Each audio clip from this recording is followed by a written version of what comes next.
Tungabhadra gate గల్లంతుపై దుష్ప్రచారం చేస్తున్నారని మండిపడ్డారు మాజీ మంత్రి అంబటి రాంబాబు.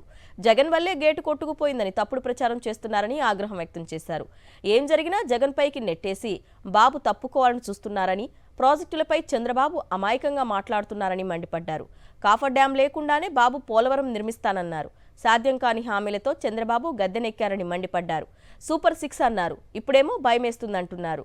2.5 నెలలకే కూటమి వ్యతిరేకత మూటగట్టుకుందన్నారు మాజీ మంత్రి అంబటి రాంబాబు.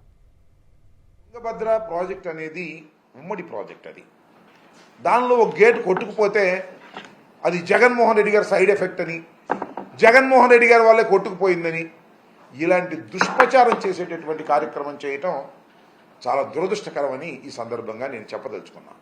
ఏది జరిగినా అది జగన్మోహన్ రెడ్డి గారికి అకౌంట్లో వేసేసి తప్పుకోవాలని చంద్రబాబు నాయుడు గారు, తెలుగుదేశం ప్రభుత్వం, ఎల్లో మీడియా ప్రయత్నం చేయటం అనేది దుర్మార్గమైనటువంటి అంశం.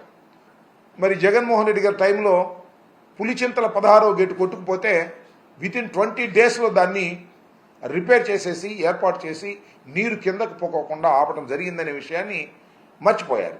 అప్పుడు కూడా చాలా బురదరాత రాసేటటువంటి కార్యక్రమం చేశారు. జగన్మోహన్ రెడ్డి గారి వాళ్ళే కొట్టుకుపోయింది. అది కొత్త ప్రాజెక్టు.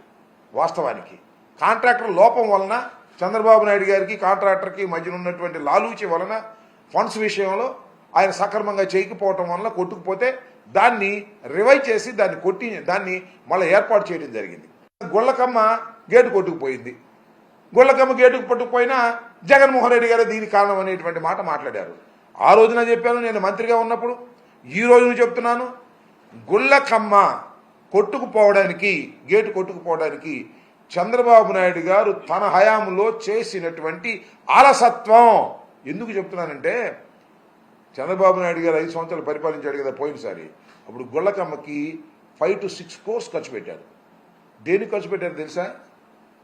పెయింట్ వేయటానికి, విగ్రహం కట్టడానికి, అక్కడ బ్యూటిఫికేషన్ కోసం 6 crores దే స్పెండ్. గేట్ల కోసం 1 కోటి కూడా ఖర్చు పెట్టాల. అంటే ఎక్కడ డబ్బులు కమిషన్ వస్తే అక్కడ ఖర్చు పెట్టి గుళ్ళకమ్మ ప్రాజెక్టుని సర్వనాశనం చేసే కార్యక్రమం చేశారు. అది మేము వచ్చిన తర్వాత కొట్టుకుపోయింది. ఆ రోజు చేసి ఉన్నట్టయితే అద్భుతంగా ఉండేది. కాఫర్ డ్యాములు లేకోకుండానే ప్రాజెక్టుని పూర్తి చేయాలనే ఆలోచన మేము చేశాము అన్నాడు చంద్రబాబు నాయుడు గారు. సాక్షాత్తు చంద్రబాబు నాయుడు గారు.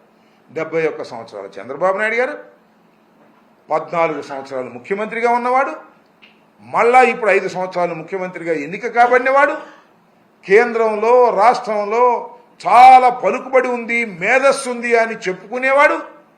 ఆయన ఏం చెప్పాడు ఒక డైలాగు? పోలవరం ప్రాజెక్టు